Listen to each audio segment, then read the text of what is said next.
I moved to South Korea for university when I turned 18. I'm now 21, and this happened a little over 2 years ago. Whilst there's definitely been unwanted attention from some guys in the past, most of them get the message that I'm not interested. This, however, was a little more unsettling. The university I go to has an institute for language, which is where all of my classes were at the time, and it's pretty common knowledge that most foreigners in this part of Korea would know if or study at this institute.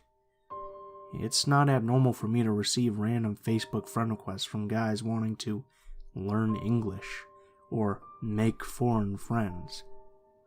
Most of the time I just ignore them, unless we have a few mutual friends or I've met them before. I got a friend request from this guy named Nico, and we had quite a handful of mutual friends, and he'd messaged me too saying he was sorry for the randomness of the request, but he was trying to make as many foreign friends as he could. I thought, what the heck, and I accepted and messaged him back saying it was no bother. From what I could tell by his Facebook photos, he was a heavily pierced and tattooed man, and stated that he was Japanese, but had studied in Canada and could speak good English, and was also a foreigner studying at my university. After a few days, he messaged me again, and I replied. It was casual conversation, and would often bring up maybe meeting for a coffee or a movie, which I declined, until he started getting more aggressive for no reason. Every time I'd make a comment, he'd find some way to turn it into an argument, which grew tiring super fast, so I just ignored him. He'd often ask if I had a boyfriend, to which I'd reply no, and he'd bluntly say that we should be together. It was at this point where I decided I didn't really want anything to do with him, so I politely declined on the basis that I didn't know him, we'd never met, and we hadn't even known each other for a week. He didn't take my refusal well, and began throwing insults at me based on my looks, and saying overly graphic things that he'd do to me if he ever saw me. Apparently, I was being stupid enough not to take him up on the offer, because I'd never do better than him, and he'd make me see that. It creeped me out beyond belief, so I just blocked and deleted him on Facebook, and tried my best to forget about it. I mentioned it to a friend of mine, and she immediately knew exactly who I was talking about. Apparently, I was not the first girl he'd added on Facebook and tried to bully into meeting him and being his girlfriend. After asking a few more of my friends who we'd had as mutual friends on Facebook, they all described pretty similar situations involving Nico. One girl even told me that she'd given him the benefit of the doubt and met with him, and it turned out that he didn't even go to our university, but lived over an hour away and would travel there daily, probably to watch or obsess over which girl he could find on Facebook next. He told her he was born in America and never had been to Japan, yet he told me he was Japanese and had studied in Canada, so who knows how much of what he actually said to anyone was true. I felt a bit freaked out by this, but tried not to let it bother me. I had never seen him around, and I'd blocked him, so I forgot about it. And that was until a week or two later. I received a message from him on Facebook on another account saying how he'd seen me that day at school. This shook me up a bit, since I hadn't even considered that he might actually be watching me. I ignored the message and again blocked the account. A few days later, I got numerous messages from different accounts claiming to be Nico's friends, saying how he had his account hacked, and could I please unblock him so he could explain and we could talk it over. I ignored these messages too, but I kept receiving more, all of which I'm pretty sure were just Nico himself trying to reach out to me to get my attention. And the more I ignored them, the more violent and aggressive the messages became, and I could tell that most of the time when he said he'd seen me, he was lying. He'd say things like, "I saw you today at the library all day, you fucking slut. You're a fucking four-eyed slut who can't get laid," and other messages to that extent. I knew he was clutching at straws because I never used the school's library to study, and although I wore glasses, I never wear them in public. So I just kept blocking the accounts and tried not to let it bother me. I figured he'd get bored of me soon enough and let it go. That is, until one day after classes had finished, and I was browsing the small convenience store in the building to grab a drink on the way home. I opened up the fridge to get a bottle of water, and when I closed the door, he was literally standing right beside me. He didn't say anything. He was just staring at me. I hadn't seen him in person before, because I'd never agreed to meet with him, but I knew straight away this was him, and I freaked out. I dropped the bottle and I just left the store. I didn't walk home because I was afraid he'd follow me and find out where I lived, so I just went back into school and stayed around areas where there were lots of people until a friend of mine came to meet me. After that, I saw him a handful of times when I'd leave class. He'd just be standing there, doing nothing in particular, watching people as they walked past, and he'd stare at me intently. I made sure to always be with friends when I went to and from class, and didn't go anywhere alone for a while. But after a week or so, the messages finally stopped, and I didn't see him again. The last time I heard from him was about a year ago, when he messaged me on yet a new Facebook account, asking me if we could be friends again, because he'd changed and it was all a joke. Needless to say, I ignored the messages, blocked the account, and will not be taking up his offer on being friends.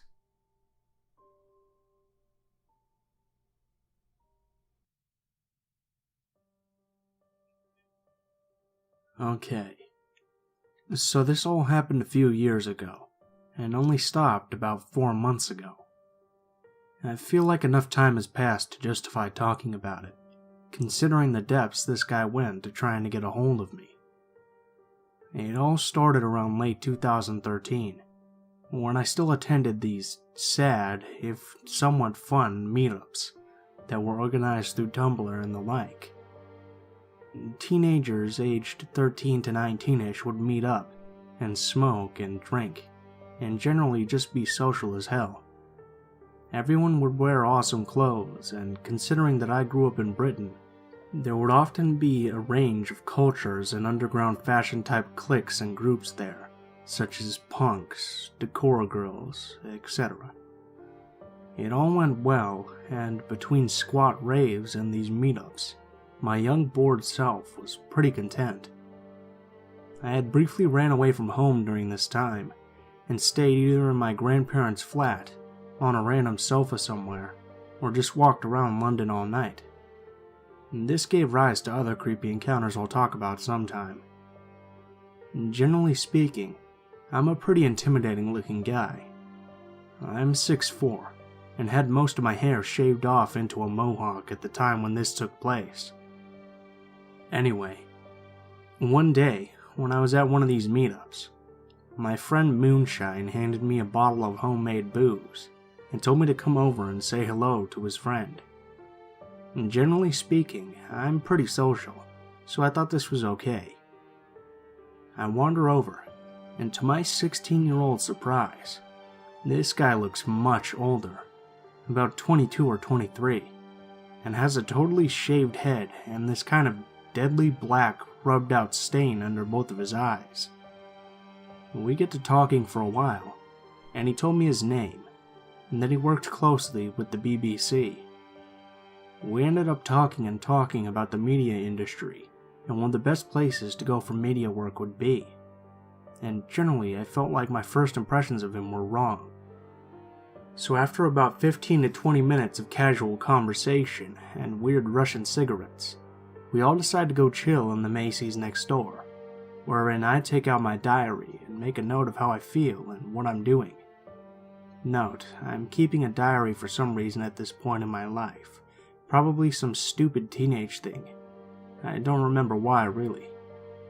So anyway, I get it out, and he zones in like, "What is that?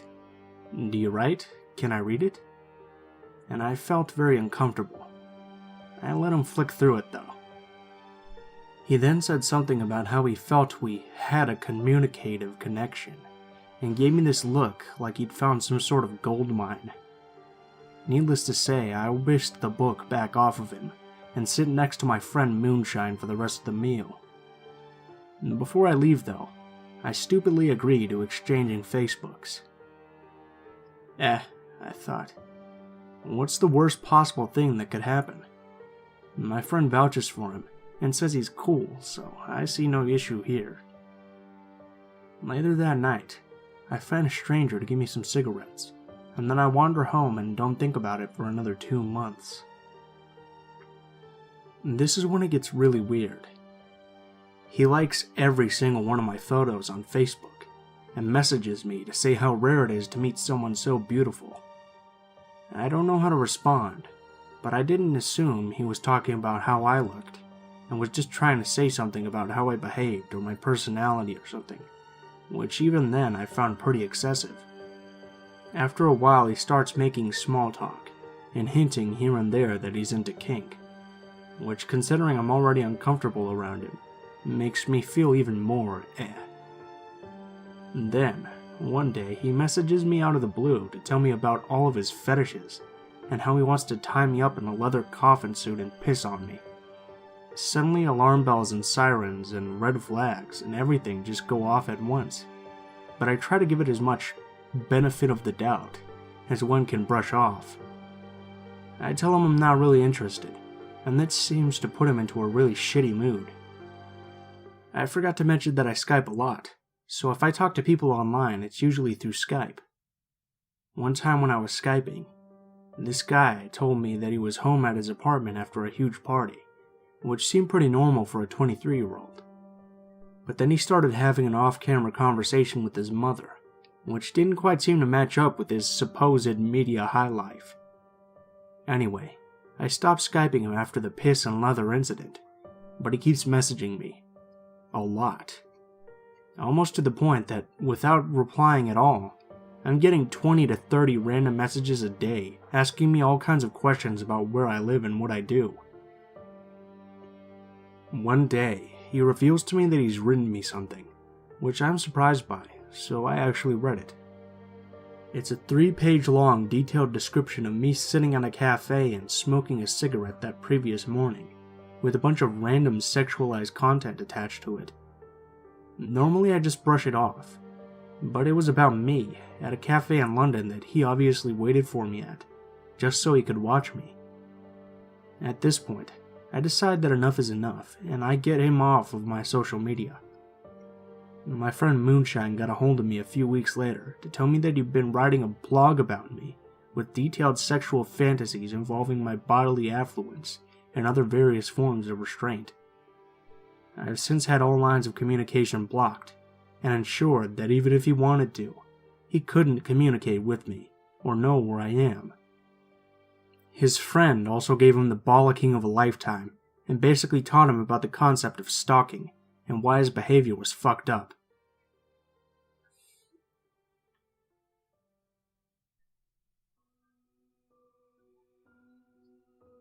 I was mindlessly browsing Facebook one day, when I received a message in my inbox. Clicking on it, I realize it's from someone I don't know. His name is Peter, and he sent me this. Hi. I was taken back by how beautiful you are in your picture. I hope you don't find that too forward. I saw you post on insert local company's name here, wall, and I thought your comment was pretty funny. I couldn't resist clicking on your profile and messaging you. Your sense of humor is just like mine, and I'd like to thank you for making me laugh today.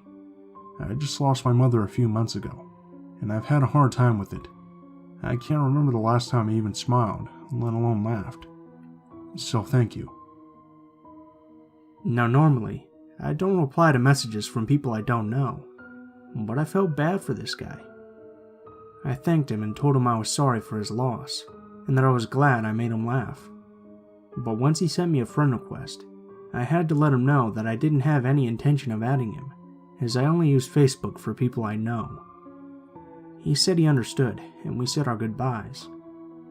So one day, About a week after his initial message, I was out shopping at the local grocery store nearby my home, and I noticed a guy looking at me from a few feet away in the aisle I was in.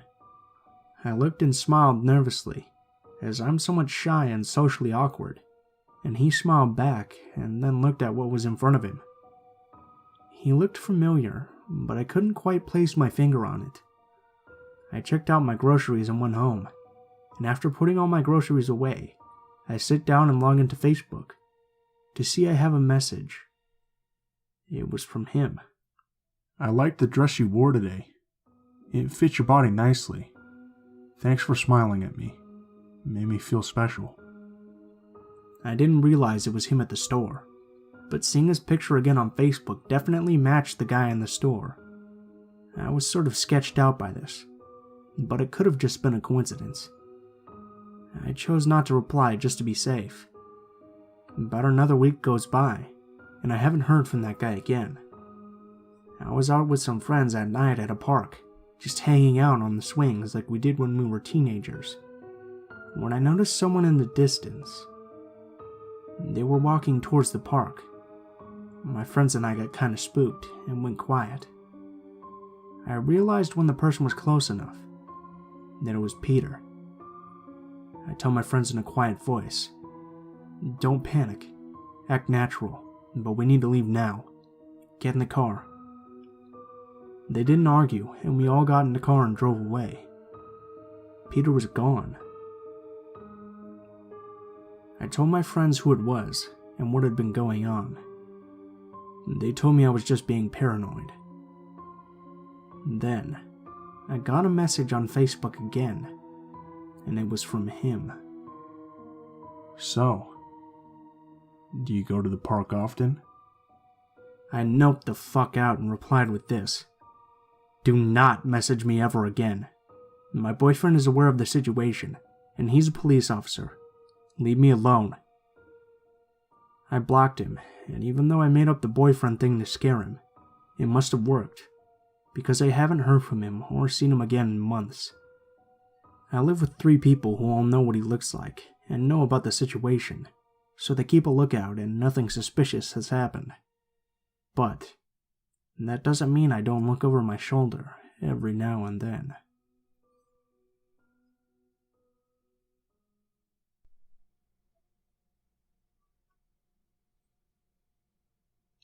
Hey guys, what's up?